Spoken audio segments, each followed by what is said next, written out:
वैदिक गीता अथ 7वां अध्याय। परंतु जो मनुष्य आत्मा में ही रमण करने वाला और आत्मा में ही तृप्त तथा आत्मा में ही संतुष्ट हो, उसके लिए कोई कर्तव्य नहीं है। उस महापुरुष का इस विश्व में न तो कर्म करने से कोई प्रयोजन रहता है और न कर्मों के न करने से ही कोई प्रयोजन रहता है, तथा संपूर्ण प्राणियों में भी इसका किंचन मात्र भी स्वार्थ का संबंध नहीं रहता।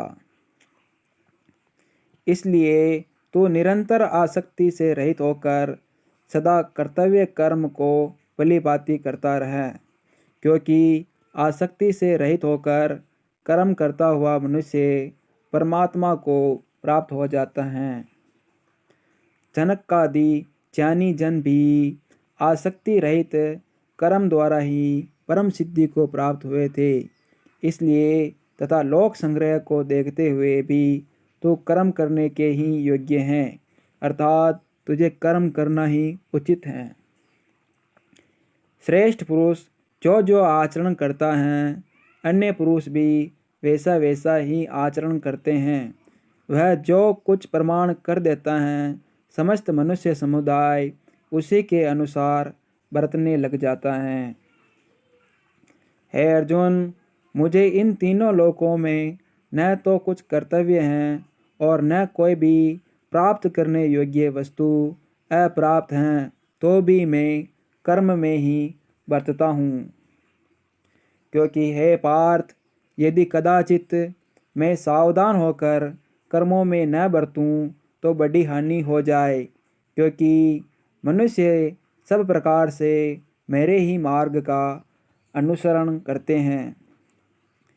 इसलिए यदि मैं कर्म न करूं तो ये सब मनुष्य नष्ट भ्रष्ट हो जाए और मैं संकरता का करने वाला हूँ तथा इस समस्त प्रजा को नष्ट करने वाला बनूं।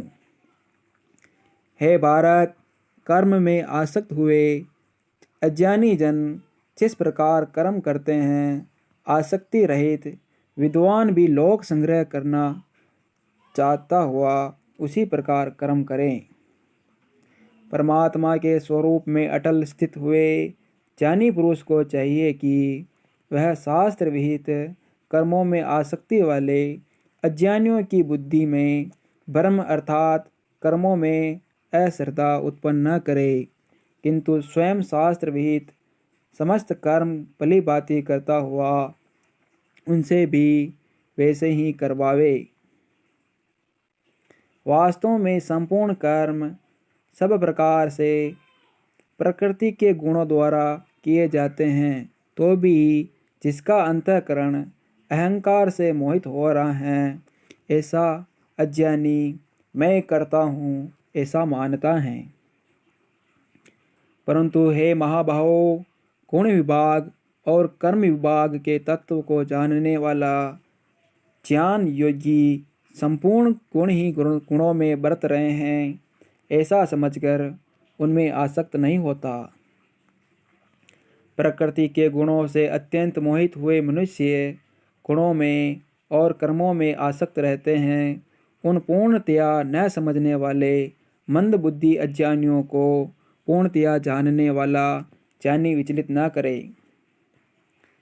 सभी प्राणी प्रकृति को प्राप्त होते हैं, अर्थात अपने स्वभाव के परवश हुए कर्म करते हैं। ज्ञानवान भी अपनी प्रकृति के अनुसार चेष्टा करता है, फिर इसमें किसी का हट क्या करेगा। इंद्रिय के अर्थ में अर्थात प्रत्येक इंद्रिय के विषय में राग और द्वेष छिपे हुए स्थित हैं। मनुष्य को उन दोनों के वश में नहीं होना चाहिए, क्योंकि वे दोनों ही इसके कल्याण मार्ग में विघ्न करने वाले महान शत्रु हैं। अच्छी प्रकार आचरण में लाए हुए दूसरे के धर्म से गुण रहित भी अपना धर्म अति उत्तम है। अपने धर्म में तो मरना भी कल्याणकारक है और दूसरे का धर्म भय को देने वाला है। इति सप्तमोऽध्याय।